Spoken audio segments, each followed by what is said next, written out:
자, 잘 쉬셨죠? 예, 등기법 어렵죠? 등기법이 좀 어려워요.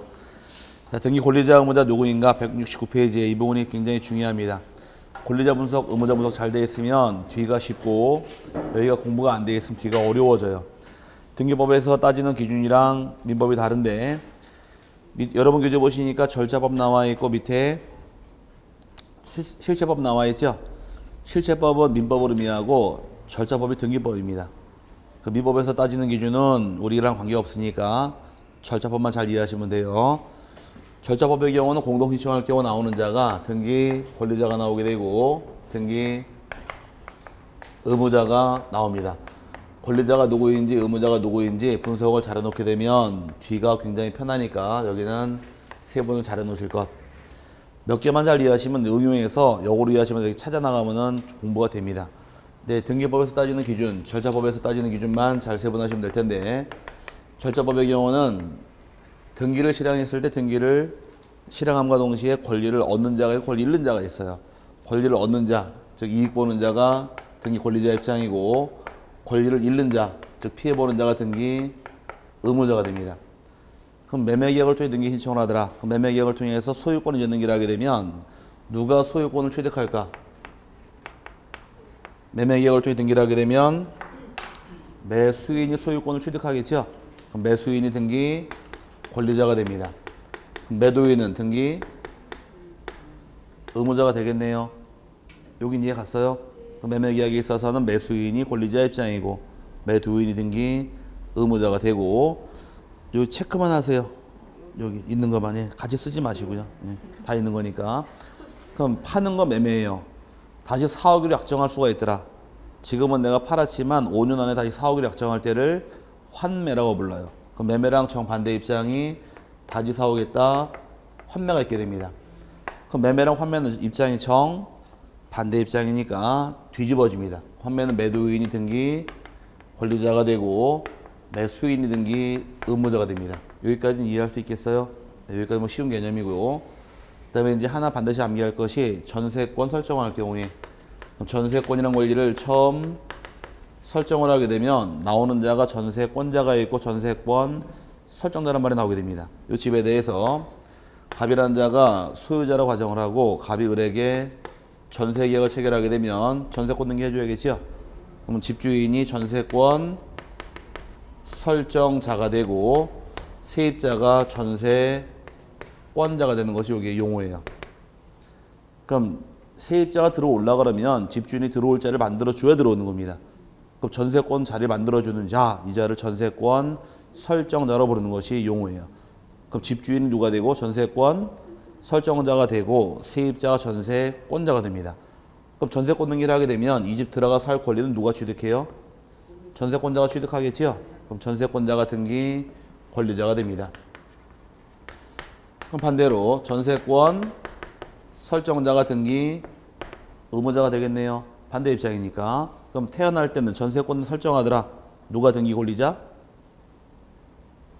전세권 설정하더라. 누가 등기 권리자? 전세권자가 등기 권리자죠? 이건 공식이에요. 지금부터. 저당권 설정할 때 권리자는 초당권자, 지상권 설정하더라. 지상권자, 임차권 설정하더라. 임차권자가 되니까 자꾸 응용하시는 거예요. 이제. 자꾸 응용해서 말을 넓혀놔야 되고. 그럼 마찬가지로 설정할 때하고 반대 입장이 있더라요. 전세권은 설정했다는 얘기는 전세권이 처음 태어나는 거네요. 그럼 기간이 만기가 되어서 전세권 기간이 끝나게 되면 전세권을 말소해야 됩니다.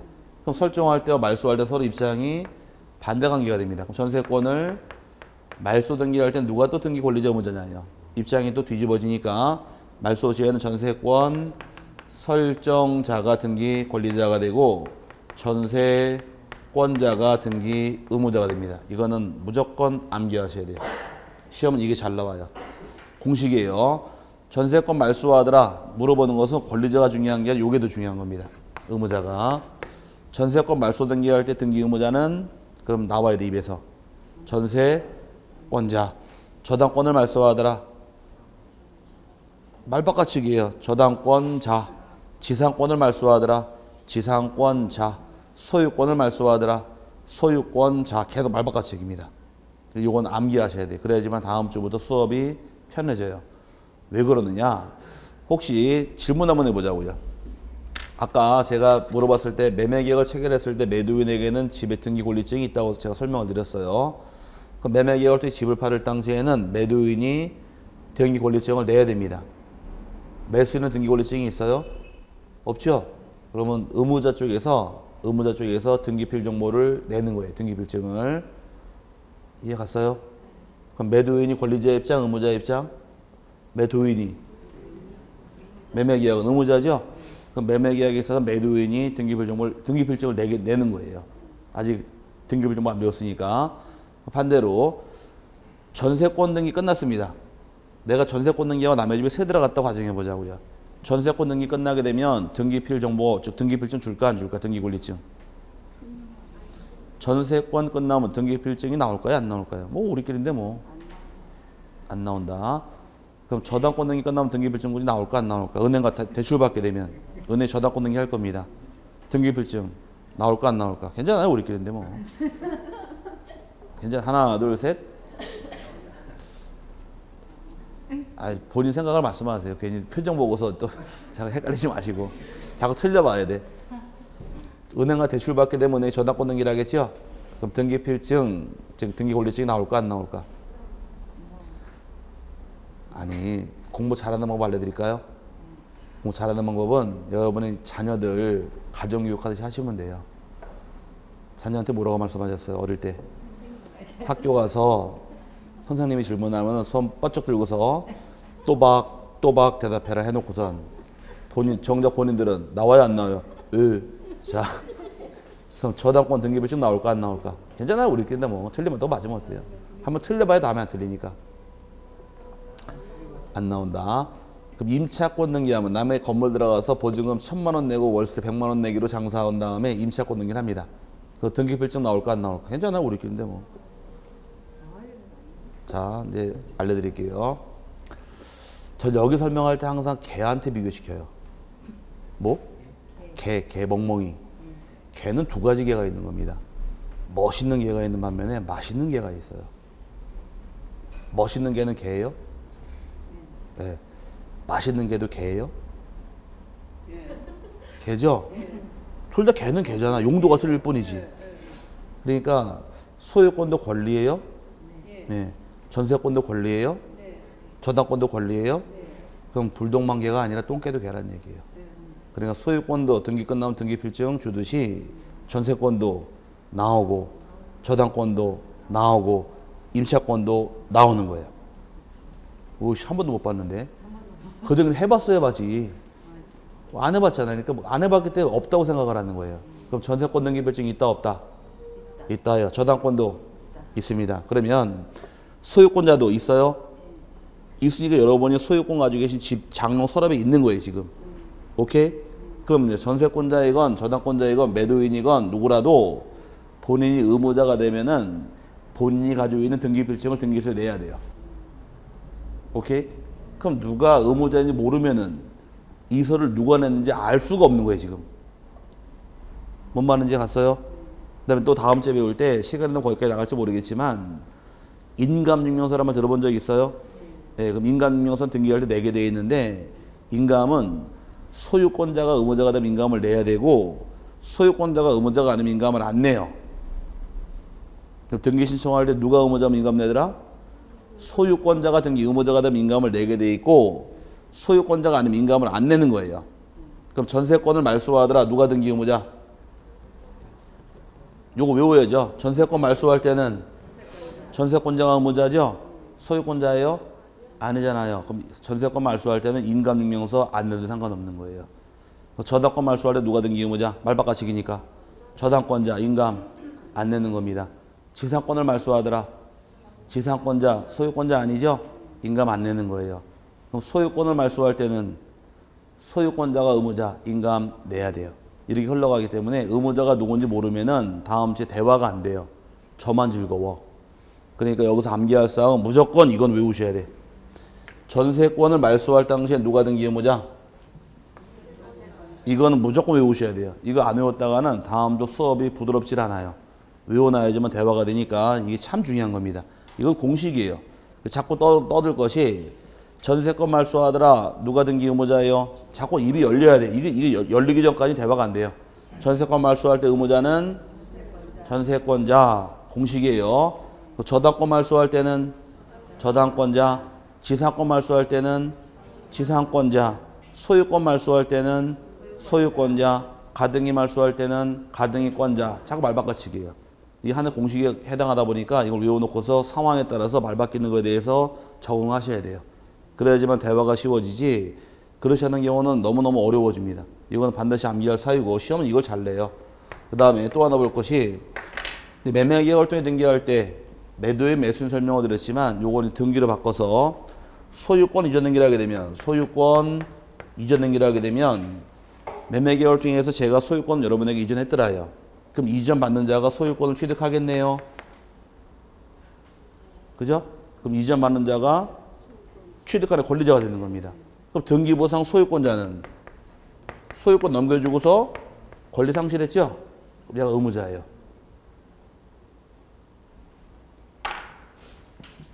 자, 1순위에 갑의 소유권이 있습니다. 오케이? 누가 소유권자예요? 갑이 소유권자죠? 이 소유권을 2순위로 을 앞으로 소유권 이전 등기를 하게 되면 누가 권리를 취득했어요? 을이 취득했죠? 이전받은 사람이. 그럼 이전받은 사람이 취득했으니까 얘가 등기 권리자 되는 것이고 등기부상 갑이 소유권자였었나요? 네. 얘가 소유권 넘겨주고 권리 잃어버렸네요. 그럼 얘는 권리 상실한 자니까 소유권자가 의무자로 빠져가는 거예요. 근데 이것도 암기하셔야 돼요. 이 두 개는 무조건 암기하셔야 돼요. 이유가 없어요.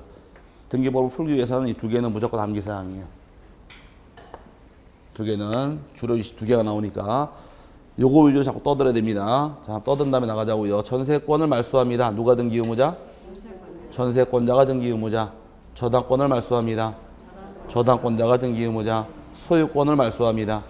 소유권자가 등기 의무자. 이렇게 자꾸 말 엮어서 놓으실 부분이고 똑같은 개념이에요. 소유권을 이전 등기합니다. 누가 등기 의무자? 소유권자가 등기 의무자. 또 말 바꿔치기예요. 전세권 이전 등기하더라. 전세권자가 등기 의무자. 저당권을 이전 등기하더라. 저당권자가 등기 의무자가 되기 때문에 이 두 개는 암기사유입니다. 어렵게 하지 마시고 의무자가 더 중요하다 그랬습니다. 여기도 중요한데 둘 다 공식이 있죠. 지금 앞에 있는 요 사람이 누가 돼요? 여기 의무자가 되는 거예요. 전세권 말소할 때는 전세권자가 의무자, 저당권 말소할 때는 저당권자가 의무자, 소유권 이전 등기할 때는 소유권자가 의무자, 전세권 이전 등기는 전세권자가 의무자가 되니까 이전 등기라든 말소 등기라든 앞에 있는 요 사람이 의무자로 빠져나가는 거예요. 이렇게라도 외워놓으셔야 돼. 그래야지만 다음 주 수업이 부드러워집니다. 그래야지만 누가 어떤 서류를 냈는지에 대해서 구별이 가다 보니까 이거는 제일 중요한 파트가 여기에요. 아마 오늘 수업한 것 중에서 이게 제일 중요해요. 왜? 이걸 알아야지만 다음 주 서류를 다 공부해야 되니까. 그래서 교재에서 몇 개만 체크하시면 됩니다. 다 버릴 건 없고요. 필요한 게 나와 있질 않아요. 지금 나와 있지 않는 옆에다 쓰세요. 그냥. 아, 하나 나와 있네. 정 가운데 용유물권 플러스 임차권 설정 나와 있죠? 그 앞에 권자가 누가 되더라? 요거 전세권 설정할 때 예를 들어서 전세권자가 권리자가 됐죠? 설정자가 의무자가 되잖아요. 여기까지 나와, 여기 안 나왔잖아, 지금. 중요한, 이 두 개가 중요한데. 역으로 이해하시라는 얘기구나. 다시, 자, 잘 보세요. 책에 나온 게 용유물권 임차권 찾으셨어요? 그거 등기할 때는 권리자가 여기에 권자가 되는 거예요. 오케이? 그럼 설정자가 의무자가 되겠죠? 요거랑 이해 갔어요? 아, 말들이 없으니까 갔는지 알 수가 없잖아. 자, 전세권을 설정할 때 누가 권리자가 돼요? 전세권자. 전세권 설정자가 등기 의무자죠? 말소할 때 서로 입장이 반대니까 뒤집어지기 때문에 요것만 잡아놓으시라는 얘기예요. 요 두 개 다음 주에 이거 또 해드리고 나가야 돼. 왜? 일주일 후에는 배운 기억이 없어. 그러니까 다음 또 하고 나갈 부분이니까 어쨌든 이 두 개는 가능한 외워놓으시면 편하고 못 외워도 다음 주에 외우게 합니다. 고지너만 보시면 되고 나머지는 안 보셔도 돼요. 저절로 알게 되니까 여기까지만 세분하시면 되고 가장 중요한 것이 밑에 동그라미 쳐놓고 두 개입니다. 시험을 내게 되면 말소 등기할 때하고 이전 등기할 때 잘 물어보니까 두 개 외워놓으시면 편해요. 아, 빈 공간 많으니까 아이고 또 파파라치가 계셨네요 여기. 자, 찍어 놓으시기 바라고. 그 다음에 세 번째가 등기 신청권하고 등기 청구권 나오는데 등기 신청권 청구권의 개념은 자 나눠보자고요. 칠판에서 등기 청구권이 무엇인지 그 다음에 등기 신청권이 무엇인지 비교를 한 다음에 가겠습니다. 중요한 것은 얘가 더 중요해요. 청구권이. 따져보자고. 자, 요 집에 대해서 갑이란 자가 을하고 들이서 매매계약을 체결을 하게 됩니다. 이제 매매계약을 체결하게 되면 이제 앞으로 수업 시간에 많이 써먹을 말은 매도인 매수인 이 말을 안 써요. 이 말을 안 쓰고 등기 권리자, 등기 의무자라는 말을 많이 씁니다. 앞으로는 시험 문제 그렇게 나오니까. 그럼 저 칠판 저기서 봤을 때 매매계약은 매수인이 권리자 입장, 의무자 입장. 권리자고 매도인이 의무자죠. 그럼 매도인 갑이 등기 의무자가 되고 매수인 을이 등기 권리자가 됩니다. 여기까지 이해 갔어요? 그럼 대금을 다 이행을 하게 되면 대금 다 지불한 을 입장에서 권리자가 등기를 가져오시오 요청하겠네요.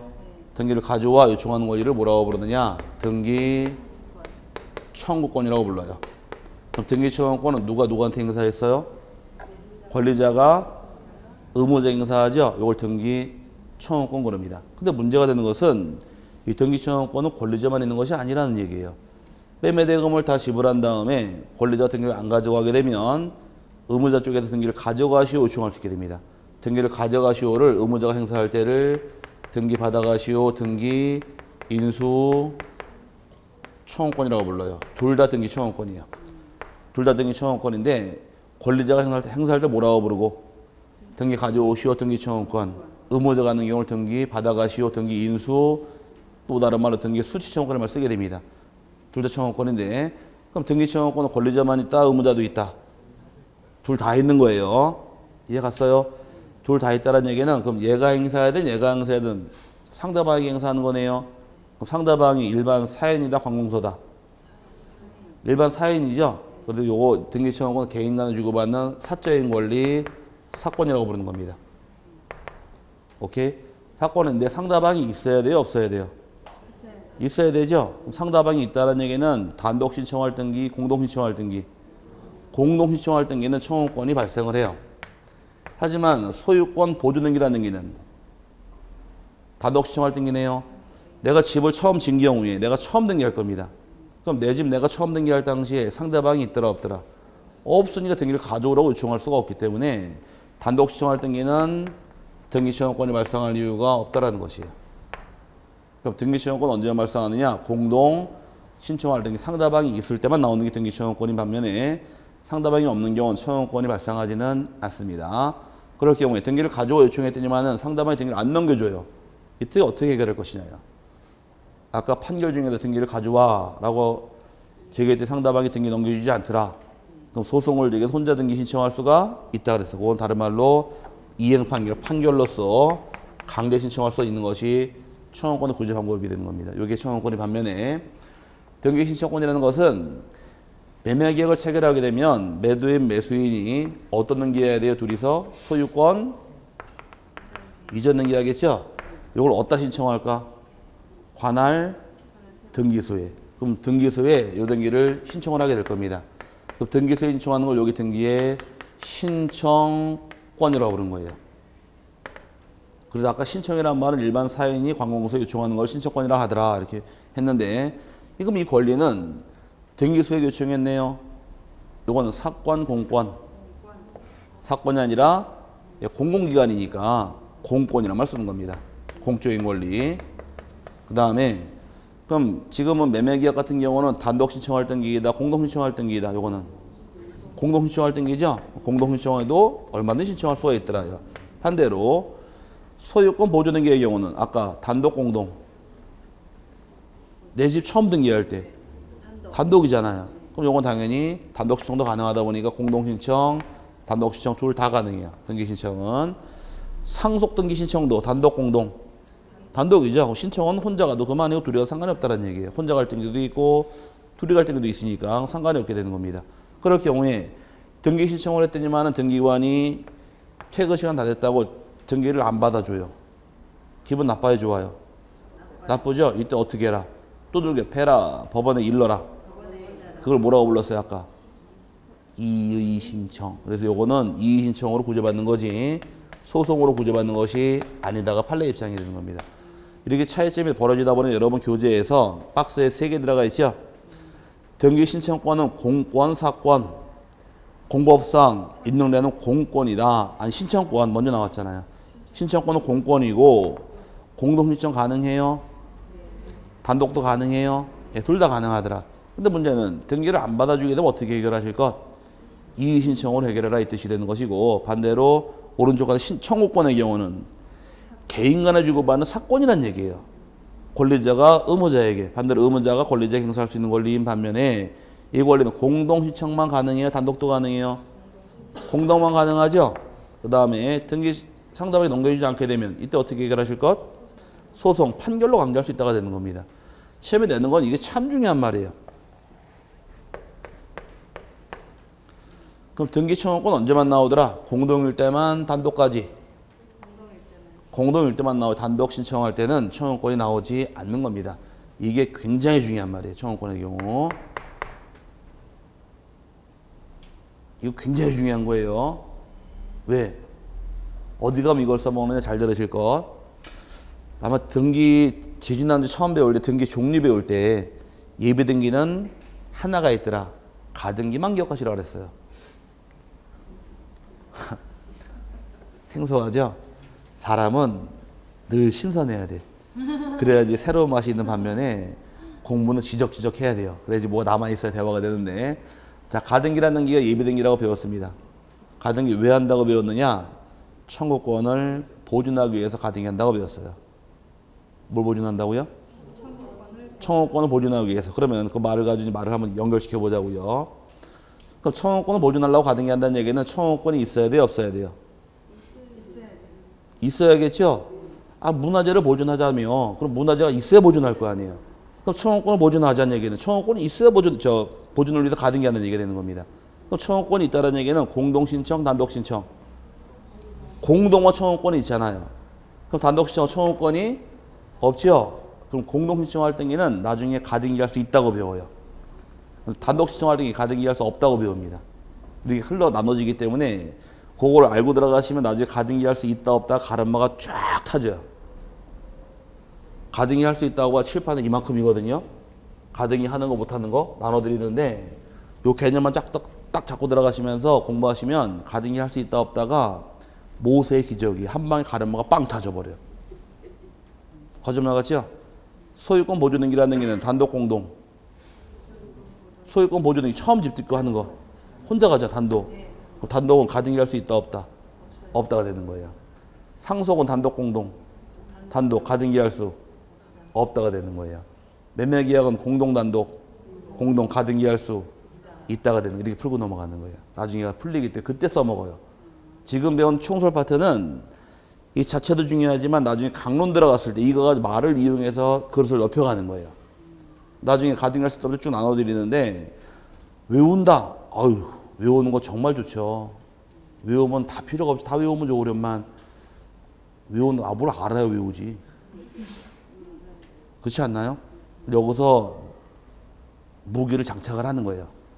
나중에 이제 저 뒤에가 써먹으려고 그러면 여기 배운 내용 가지고 응용을 통해서 자꾸 그걸 넓히는 겁니다. 그러면서 아 이게 되고 안 되고를 나중에 스스로 알게 되세요.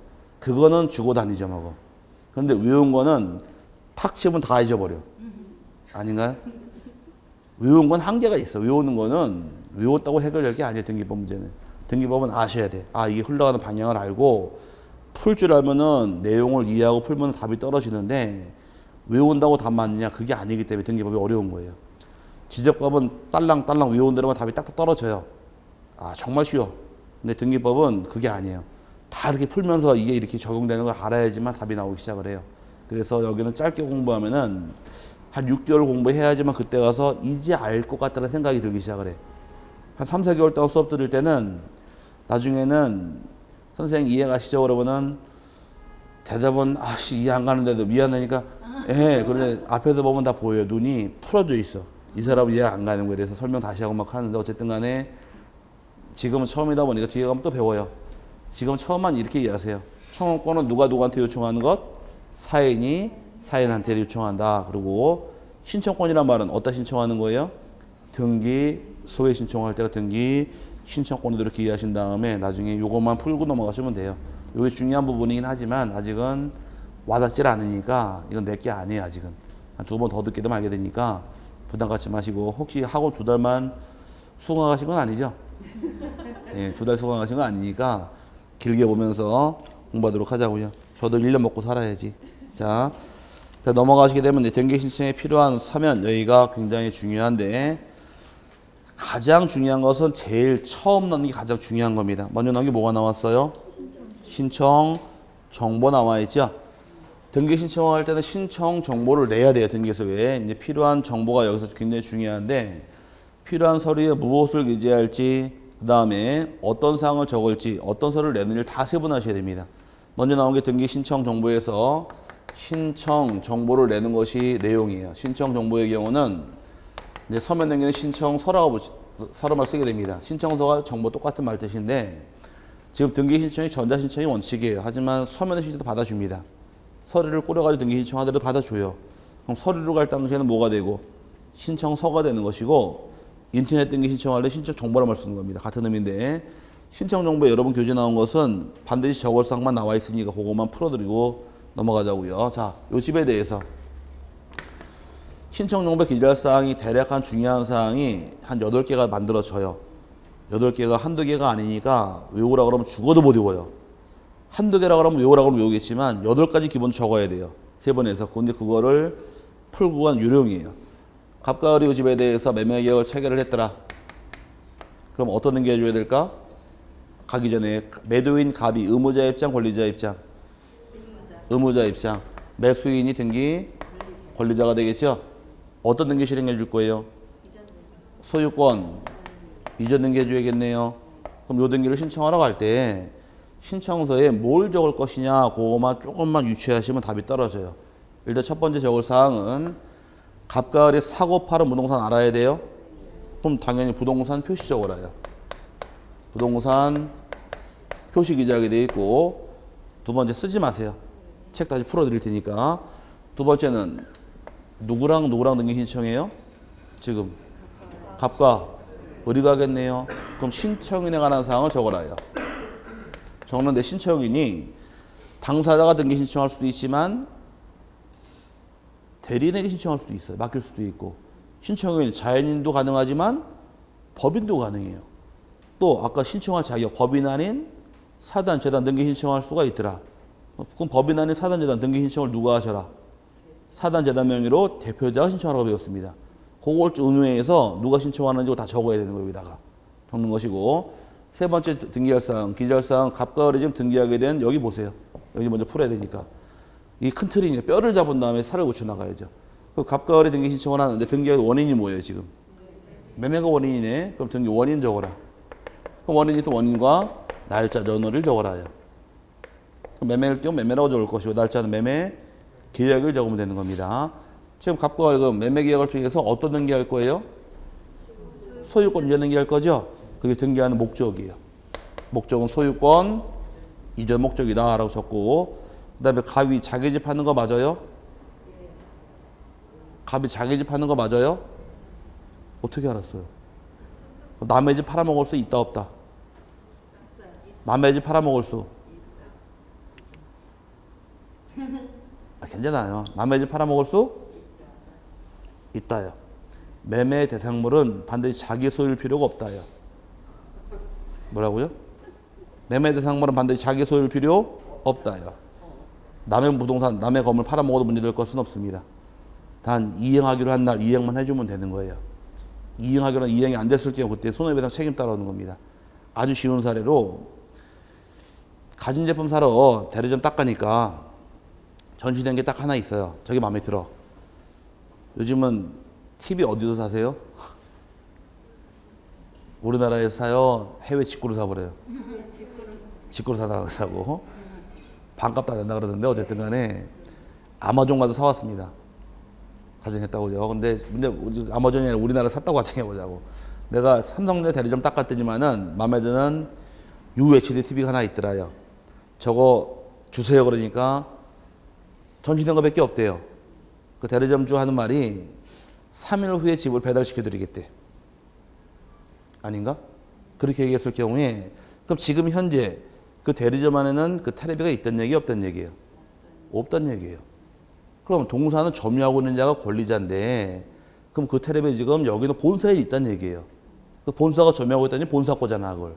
그걸 돈 받고 팔았잖아요. 내 거 팔은 남의 거 파는 거예요 지금. 남의 거 팔았잖아요. 왜 갖다 주라 갖다만 주면 되니까. 그럼 매매 대상권은 반드시 자기 소유일 필요가 없다. 그럼 네가 네 집 팔았나 확인해야겠네요. 그럼 네가 집 살 때 받았던 등기필 정보가 있을 것이다. 옛날 말 등기필증 가져와라요. 그래서 다섯 번째가 옛날 말로 등기필증, 지금 말로 등기필 정보를 제공을 하는 겁니다. 서면등기 등기필증을 주겠지만 지금 등기필 정보라는 걸 줘요. 이 등기필 정보가 지금 현재 과거의 등기필증이에요. 이걸 주니까 요거를 다시 제공을 해야 돼요. 내가 주인인 거를 증명하기 위해서. 그 다음에 등기 어디다 신청을 해요? 동사무소 신청해요? 구청에 신청해요? 등기소죠? 그럼 이 부동산의 관할 등기소가 어디인가? 등기소를 적어야 됩니다. 적게 되어 있고 너 언제 신청하는지 날짜는 알아야겠네요. 신청하는 날짜 적어라. 신청 연호를 기재할 겁니다. 그 다음에 또 매매계약을 통해 샀나요? 그럼 2006년부터 실거래가액을 등기하도록 법이 개정됐기 때문에 여덟 번째 매수인이 얼마 주고 사는지 매매의 경우만 거래가액을 적는 것이 이게 기재할 사유입니다. 거래가액 및 거래신고 필증을 첨부하게 되어 있는데 이 정도만 적으시면 돼요. 이게 한두 개가 아니라 8가지죠 기본적으로. 이거 말고도 많아요. 뒷면에 보게 되면 취득세 기재란도 있고 그 다음에 수수료 기재란도 있고 수입 인지 금액 다 적어야 돼. 이 만만을 다 외우는 게 잘하는 게 아니라 틀을 잡으시는 거예요. 이 만을 외우는 게 아니라 상황을 이해하시는 거예요. 갑가을이 한번 넣은 다음에 풀어드릴게요. 갑가을이 매매계약 체결했죠? 그러면 등기 신청할 때 무엇을 적을 것이냐 한번 염두해 보는 거예요. 갑가을이 사고 파는 부동산 알아야 돼요? 그럼 부동산 표시 적어라. 누구랑 신청할까? 갑하고 오래 신청하겠네요. 신청인에 관한 사항 적어라. 원인이 뭔가요? 매매가 있다. 목적은 소유권 인정할 목적이다. 그럼 네가 집주인 맞느냐? 확실해요? 뭘 보고 할 것이냐요? 등기필 정보 갖고 와라요. 옛날 말 등기필증. 그래서 아까 매매계약을 체결하게 되면 매도인이 등기필증을 내라 그런 겁니다. 그 다음에 어디다 신청합니까? 등기소. 언제 신청했어요? 날짜. 얼마 주고 샀니? 가액. 이렇게 쭉 달고 들어오시는 게 내용이란 얘기예요. 요거 다 풀고 넘어갈 것이 이제 그럼 부동산 표시의 경우는 토지가 있고 건물이 있더라요. 토지 등기할 사항은 기본적으로 토지의 소재, 지번, 지목, 면적을 적는다. 달고 넘어가는 겁니다. 건물의 경우는 건물의 소재가 어떻게 되느냐? 건물의 지번, 건물의 구조, 건물의 종류, 면적 기재하고 건물 번호가 있는 번호 적어주면 되는데 기본적인 이 5가지 기본이에요. 건물 번호의 경우는 아까 설명드렸듯이 한 해의 대지에 건물이 2개 이상 있는 경우에 번호를 기재하게 됩니다. 거기 번호 적게 되는데 건물 대지에 건물 하나만 있는 경우 반드시 적을 필요 없으니까 이게 반드시 적을 사유예요. 아파트는 생략하고 여기 그래서 여러분 교재 보니까 부동산 표시가 먼저 나와 있죠? 찾으셨어요? 부동산 표시의 경우는 토지와 건물 2개만 설명드릴게요. 토지의 경우 4가지만 기재해라. 그래서 소재, 지번, 지목, 면적이 되는 것이고 그 다음에 건물의 경우는 기본적 개념이 5가지입니다. 건물의 소재, 지번, 구조, 종류, 면적. 건물 번호 반드시 있는 게 아니다 보니까 있을 때만 적어주면 되는 것이에요. 그 다음에 아파트는 구분 건물은 생략하고요. 내려와서 등기 원인과 연호를 적어라. 근데 그 가로 안에 그 네모 그 안에 소유권 보조 등기랑 진정 명예보호 등기 나와 있죠? 이건 아직 보지 마세요. 소유권 보조 등기라는 등기는 등기 원인이 없어요. 뭐가 없다고요? 등기 원인이 없습니다. 보조 등기라는 게 내가 원인을 만드는 게 아니라 신청할 자격이 법률에 명시가 돼 있어요. 그자만 신청할 수 있기 때문에 내가 매매나 교환처럼 원인을 만드는 게 아니란 얘기입니다. 그래서 원인이 없다 보니까 원인과 연호를 기재하지 않는다 나와 있는 것이고 또 진정 명예보호 등기 아직 모르니까 그건 생략할게요. 그 다음에 이제 신청인 파트입니다. 신청인의 경우는 자연인, 법인, 대리인, 법인 아닌 사단, 재단 다 나와 있는 거예요. 첫 번째가 나와 있는 것이 자연인. 자연인 같은 경우, 우리 같은 경우에 성명 적어야 되고 주소 기재하고 주민번호 기재합니다. 당연한 얘기고요. 그 다음에 법인의 경우도 마찬가지예요. 법인의 경우는 이름 대신에 뭐가 될까? 명칭, 주소 대신에 사무소, 소재지, 그 다음에 주민번호 대신에 부동산, 등기용, 등록번호가 되어 똑같은 의미로 보시면 됩니다. 따로 외울 필요 없고요. 대리인의 경우는 성명과 주소 기재합니다. 그러면 대리인을 적으라는 얘기는 자 아직 서류에 책이 안 나와 있다 보니 말로만 설명드릴게요. 신청서의 경우는 앞면, 뒷면이 있어요. 앞면을 갑지, 뒷면 을지라고 부릅니다. 거기까지 모르셔도 되고 어쨌든 앞면, 뒷면이 있는데 여러분하고 저하고 매매 경험을 통해 집을 팔고 샀더라. 그럼 매도인, 매수인은 앞면에 기재하게 돼 있어요. 그럼 법무사 등기를 대리하게 되면 법무사 이름은 뒷면에 신청인 란이 있어요. 오케이? 그럼 신청인 란 대리를 적게 돼 있는 겁니다. 그럼 당사자는 어디 나오고? 앞면에 나오는 것이고 대리는 뒤로 들어가는 거예요. 그럼 나중에 신청인이 누구인가 확인할 수 있겠네요. 우리가 신청한 경우는 우리 이름이 뒤에 적겠지만 매도인, 매수인이 서로 거래 계약을 체결한 경우에 우리는 앞면에 나와 있고 대리가 신청한 경우 대리는 뒷면에 들어가는 거예요. 그럼 나중에 등기 신청서 보더라도 아 요거는 누가 신청한 등기다라는 사실을 알 수가 있는 겁니다. 이해 갔어요? 그럼 마찬가지로 아까 법인의 경우도 마찬가지예요. 법인은 법인의 명칭 적고 사무소 기재하고 등기용 등록번호 적어라. 똑같은 개념인데 그러면 삼성전자가 부동산 취득하게 되면 삼성전자 앞으로 등기 신청할 수 있어요? 있죠? 그럼 삼성전자 회사가 꿍꽝 올까? 대표가 올까? 대표가 오는 겁니다. 법인의 대표는 말 그대로 대표이사예요. 그럼 법인 등기 신청 삼성전자 명의로 신청을 누가 하실 것? 대표가 하는 거예요. 아, 회사가 올 수 있는 게 아니니까. 뭔 말인지 갔어요? 그럼 삼성이 건물을 사게 되면 삼성은 산 사람이죠? 앞면에. 대표는 뒤로 가는 거예요. 여러분이 집을 샀죠? 그럼 여러분은 앞면에, 대리인은 뒷면에. 오케이? 삼성이 건물을 사더라. 그럼 삼성은 앞에, 대표는 뒤로 가는 거예요. 이해 갔어요? 두 개 알려드렸으니 하나 자동으로 나와야겠네. 법인 아닌 사단, 재단이 집을 샀더라. 앞면은 누가 나오더라? 법인 아닌 사단, 재단. 신청을 누가 하실 것? 대표자. 대표자는 뒤로 가는 거예요. 이해 갔어요? 그런 관계가 이제 신청서에 기재할 때 내용이에요. 아직 책이 없다 보니까 말로만 설명드렸는데 1월 달에 가서 책 보면 이러면서 알게 되는 겁니다. 어쨌든 간에 대리인은 앞으로 가더라, 뒤로 가더라? 뒤로 가는 겁니다. 그 다음 나와 있는 것이 이제 그래서 비법인 사단 재단 나와 있나요? 비법인 사단 재단은 이 신청을 누가 하실 것? 대표자가 하다 보니까 대표자의 성명, 주소, 주민번호와 법인 아닌 사단 재단의 명칭, 소재지, 부동산 등기용 등록번호 기재하더라 나와 있는데 이 대표자의 성명, 주소는 앞이 아니라 뒷면을 의미하는 겁니다. 이해 갔죠? 근데 마찬가지로 이제 대위 신청이란 말이 나와요. 대위 신청이라는 얘기는 대위하는 자가 말 그대로 대위자, 대위 당하는 자가 피대위자 그럽니다. 예를 들어서 여러분이 집을 샀는데 등기 신청을 안 해요.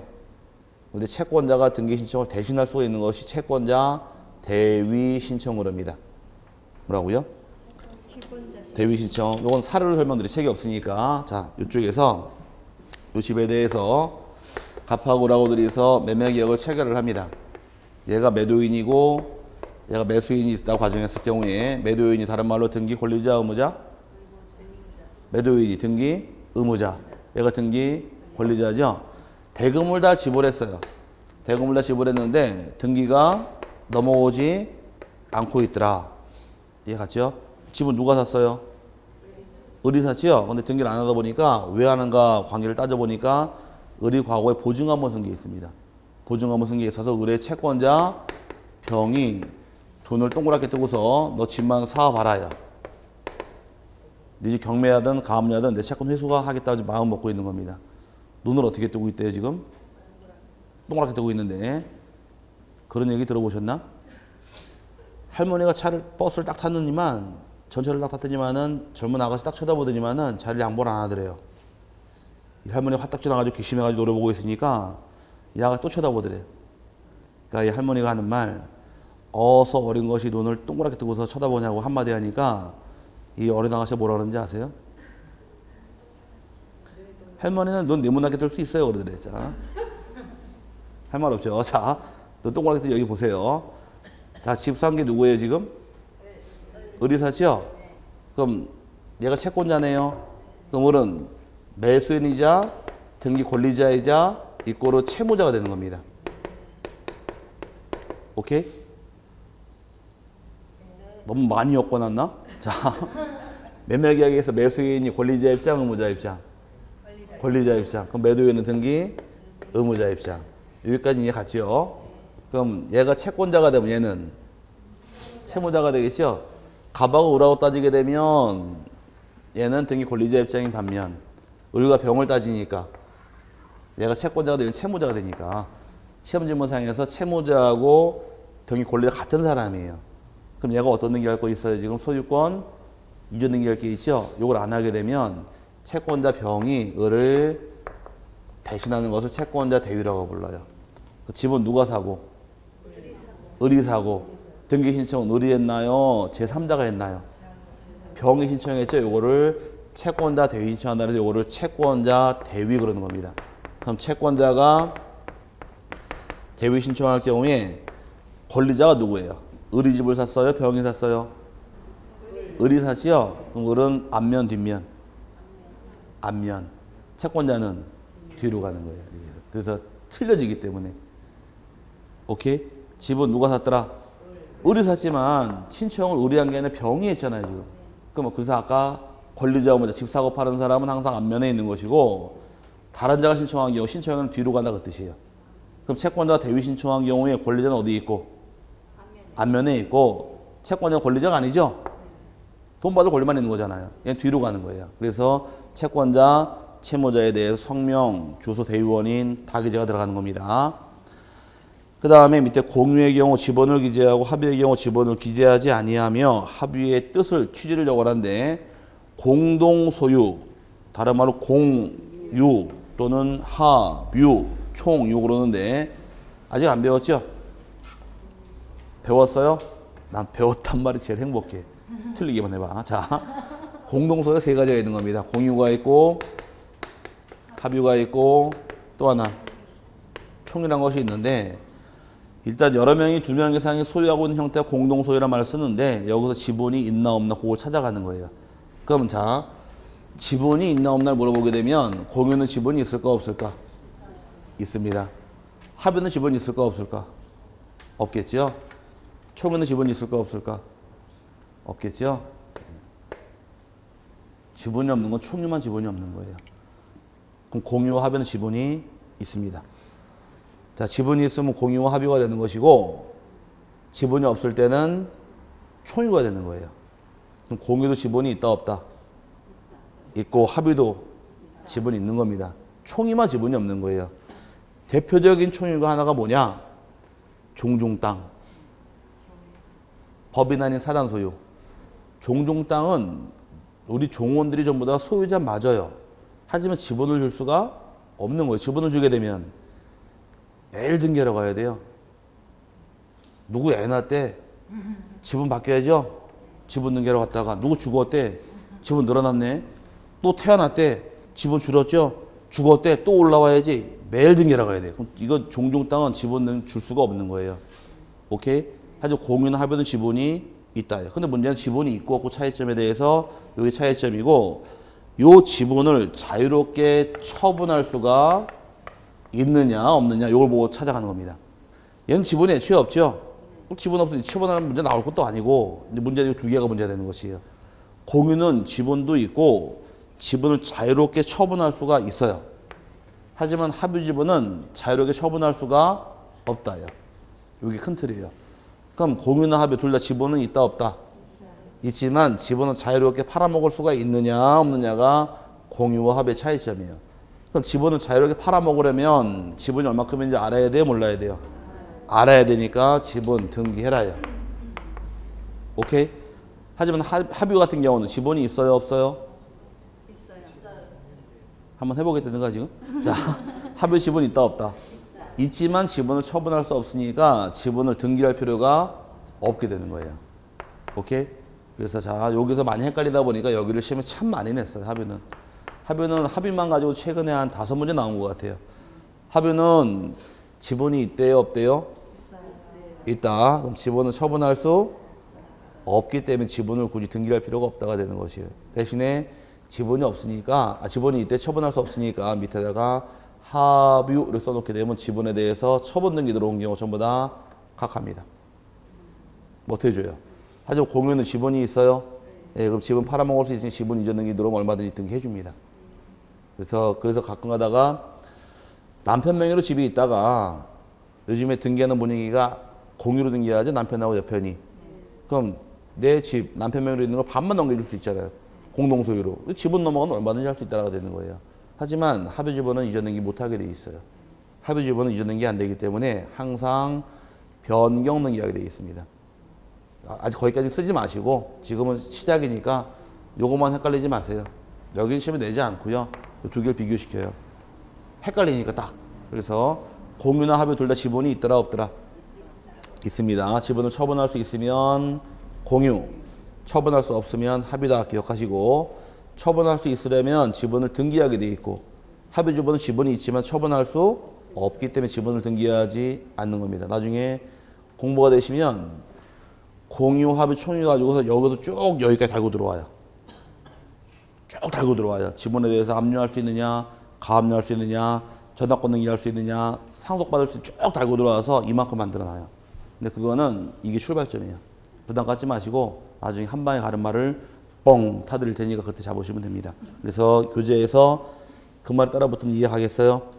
여기까지가 이제 반드시 적을 사항인데 요거만 나와 있고 밑에 사항은 안 나와 있죠? 책엔 요 3개만 나와 있잖아요. 요 3개마다 요건 안 나와 있잖아요. 이거 다 적어야 돼요, 근데.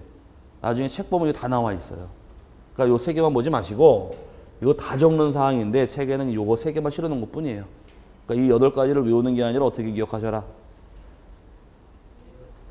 즉 본인이 한번 해보시면 돼. 아, 갑과을의 매매 계획을 통해서 등기하러 간다. 그럼 뭐를 적어야 되느냐 한번 연구 한번 해보시면 답이 똑 떨어져요. 이렇게. 요거 한 2번 들으시면 외우시니까 외우는 게 아니고 이거를 잘 잡아놔야지만 뒤가 쉬워요. 근데 그 다음 따라보는 게 뭐가 나오나요? 검인계약서, 그 다음이 인감증명서, 그 다음이 또 접수심사죠? 또 서류가 다 필요 없이 다 빼놨는데 이거 말고도 등기필 정보, 주민등록등초본, 대장 굉장히 많아요. 그 많은 서류를 왜 내는가까지 오늘 설명드릴게요. 보시고. 자, 항상 부동산에 관한 내역은 대장이 우선, 등기가 우선, 부동산 내역은 대장이 우선이라고 배웠습니다. 그럼 소재, 지분 먼저 적었어요, 이거? 그럼 대장이랑 만나 확인해야겠네요. 이걸 적었으면 여기에 만나 확인을 위해 대장 갖고 와라. 그럼 토지는 토지대장이나 임야대장, 건축물대장을 내게 돼 있습니다. 의무적으로. 대장을 맞춰보기 목적이고 신청인에 주소 적었나요?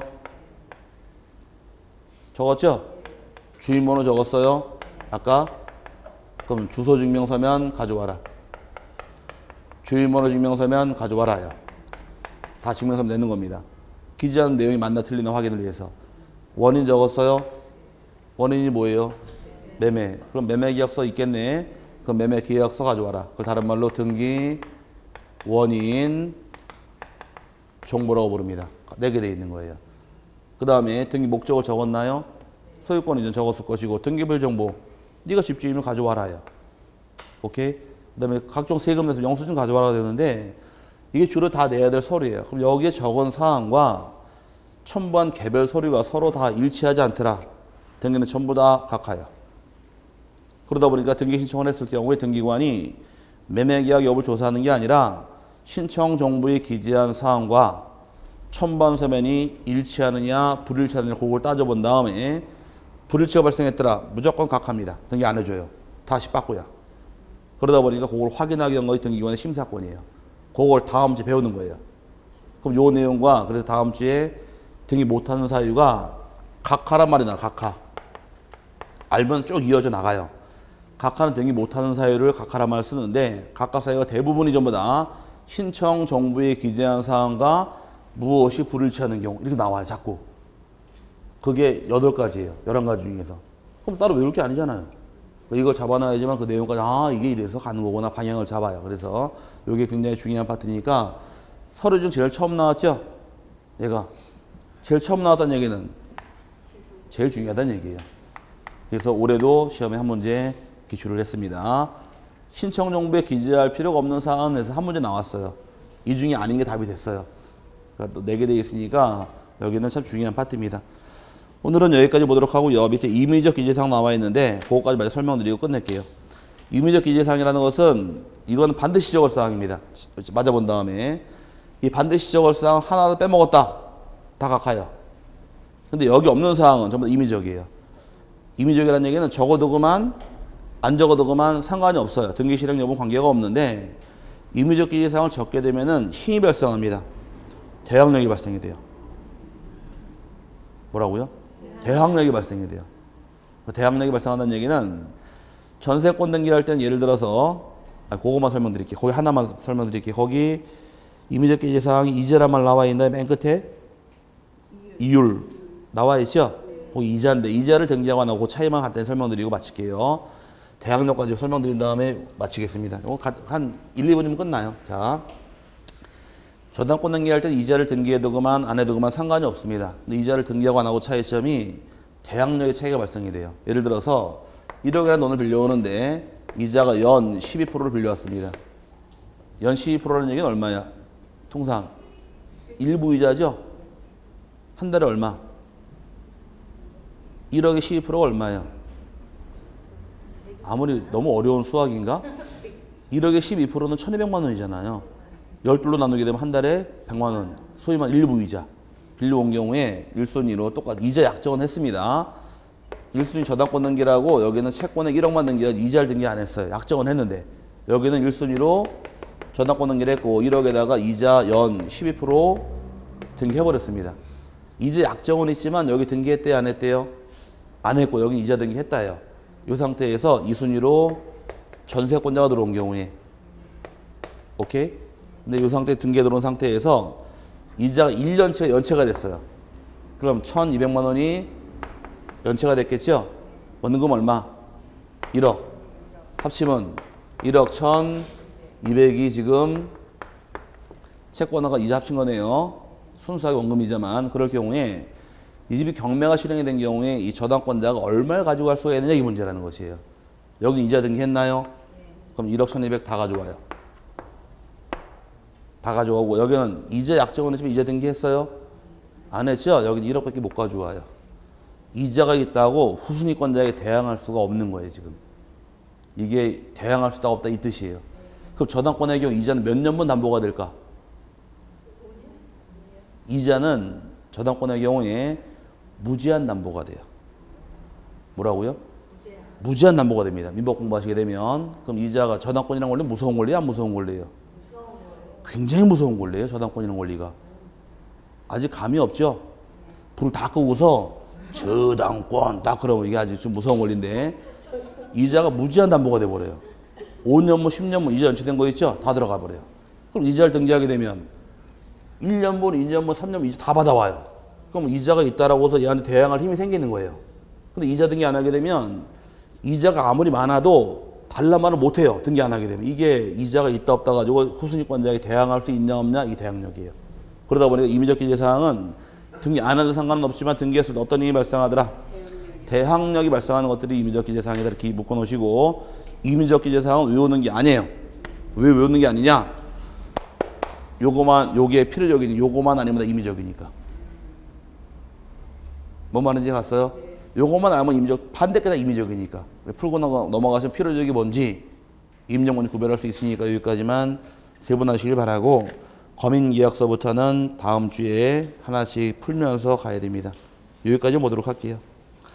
자, 날이 굉장히 추운데 조심해 들어가시고 다음 주에 뵙겠습니다. 수고하셨습니다.